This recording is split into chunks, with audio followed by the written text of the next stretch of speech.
Former Speaker of the House and former presidential candidate Newt Gingrich was on the Grand Strand this past week, thanking voters for making him the nominee from South Carolina for president back in 2012. Of course, he didn't go on to get the nomination.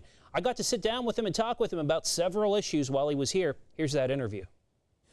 Mr. Speaker, thanks for taking some time out of a really busy week here in South Carolina to talk with me. Well, it's great to be back with you again. It's great to be back in Myrtle Beach. First thing I have to ask you is, you won South Carolina.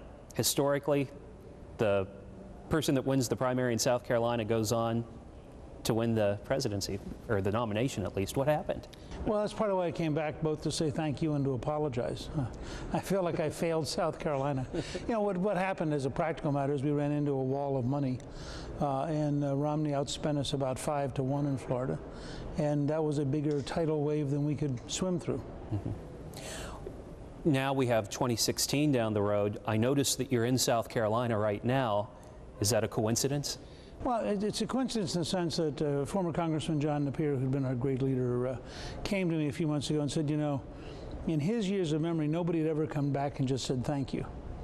And he thought it would be a really nice thing to do, and it would really have a positive impact. And then when we found that there was going to be this energy conference in Myrtle Beach, it all fit together, given my interest in combining energy and infrastructure into a program. So we've had a great time. We've been in Greenville, Columbia, Florence.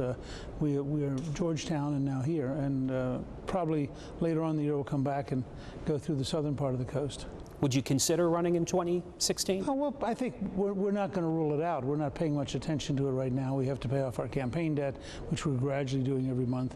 We're rebuilding our businesses. We're working on a movie on Billy Graham called God Loves You, the biography of Billy Graham. So we have a lot of projects underway, but we're certainly not ruling it out as a possibility.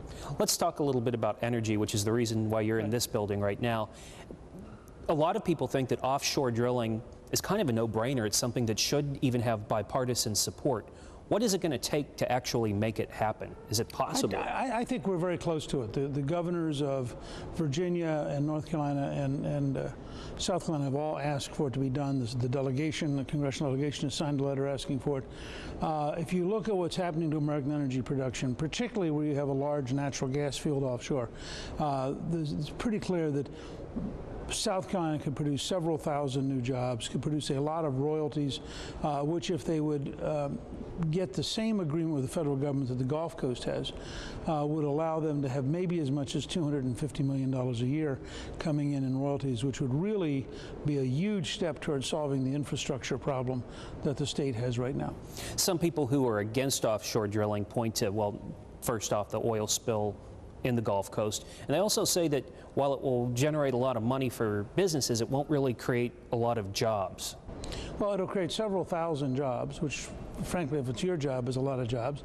Those are often pretty high paying. In Louisiana, they average over $80,000 a year, which then leads to secondary jobs of people who run restaurants and, you know, sell cars and what have you.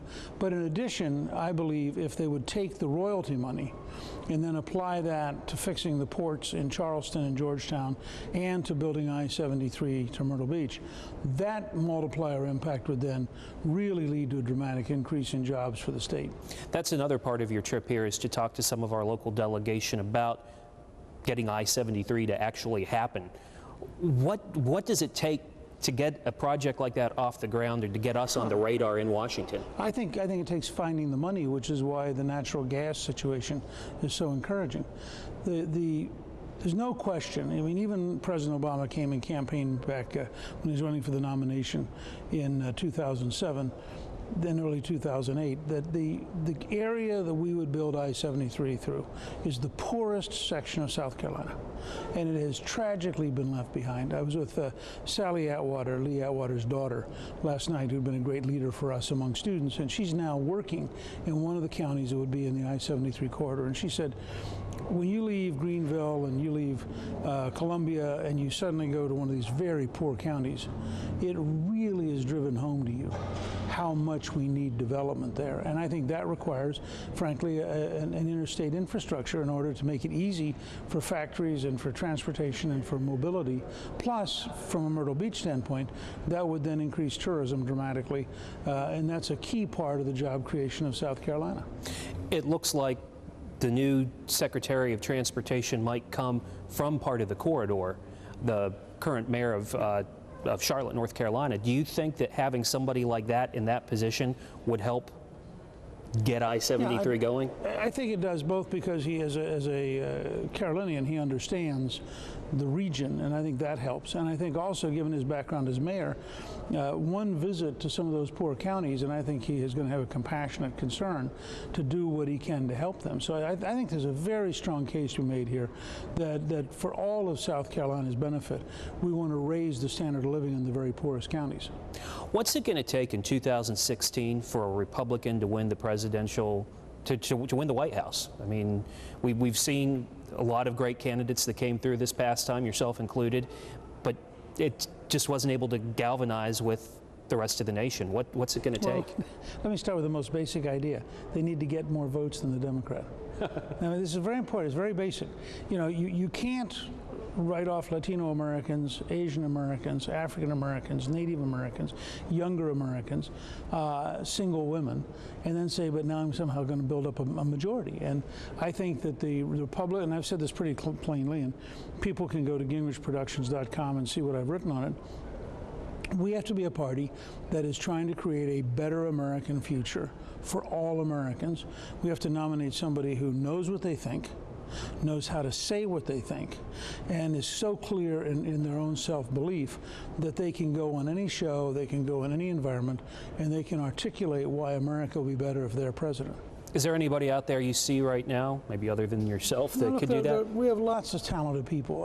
I think the interesting thing from a Washington perspective is I believe the governors are a bigger pool of talent than Washington does. Washington wants to talk about senators because those are the folks who are in Washington. But you look at a John Kasich, if he gets reelected, you look at a Scott Walker, for that matter, you look at somebody like the governor of Texas, who had a tough time last time but learned a lot and is actually a very smart guy.